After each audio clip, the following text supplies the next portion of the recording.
एक बड़ी अच्छी बात मैं आपको बताना चाहूंगा। फ्रांस की जो डिफेंस मिनिस्टर है उन्होंने कहा हम आपकी तरफ हैं। जब कोरोना के समय हमारे देश की हालत खराब थी तो आप हमारे साथ थे, यानी भारत। अब हम आपके साथ हैं। You can count on us. एक तरफ बारूदी भूख तो दूसरी ओर बगावत का डर। चीन के राष्ट्रपति शी जिनपिंग के खिलाफ देश में आक्रोश बढ़ता जा रहा है। उनके तानाशाही रवैये से पार्टी में रोष बढ़ता जा रहा है, लेकिन जिनपिंग दमन की पुरानी माओवादी नीति अपनाकर अपने खिलाफ उठने वाली आवाज को दबाने की हर कोशिश कर रहे हैं। एक रिपोर्ट के मुताबिक चीन में सरकार से सवाल पूछने की जुर्रत करने वाले 20 लोग हर रोज गायब हो रहे हैं। विडंबना यह है कि सीपीसी में जिनपिंग का कोई विकल्प है ही नहीं। ड्रैगन के देश में सत्ता डवाडोल होने के संकेत दिखने लगे हैं।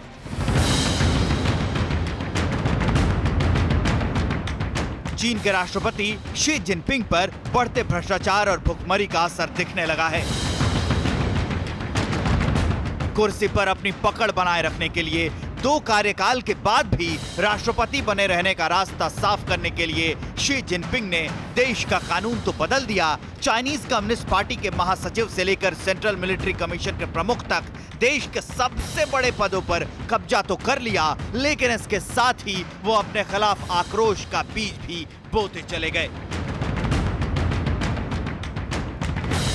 हालात ऐसे नाजुक हो चुके हैं कि देश में रिफॉर्म की बात करने वाली सेंट्रल पार्टी की पूर्व प्रोफेसर काई शिया ने जिनपिंग को माफिया बॉस और कम्युनिस्ट पार्टी ऑफ चाइना को पॉलिटिकल जॉम्बी यानी सियासी प्रेत तक कह दिया, जिसकी सजा देते हुए काई शिया को पार्टी से निकाल दिया गया।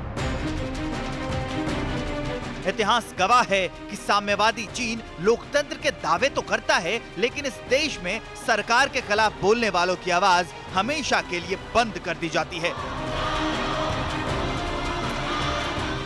शी जिनपिंग के शासनकाल में बर्बरता हद से ज्यादा गुजर चुकी है। मानवाधिकार संस्था सेफगार्ड डिफेंडर्स के मुताबिक हर रोज सरकार की आलोचना करने वाले कम से कम 20 चीनी लोग गायब कर दिए जाते हैं।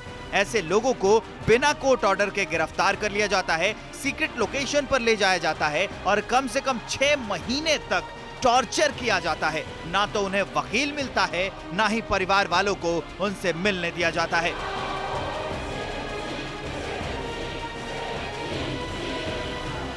सबसे परेशान करने वाली बात यह है कि आलोचकों को गायब करने वाली RSDL यानी residential surveillance at a designated location नाम की ये परंपरा शी जिनपिंग के शासनकाल में ही शुरू की गई थी, जब 2013 में उन्होंने इस बर्बरता को कानून का शक्ल दिया।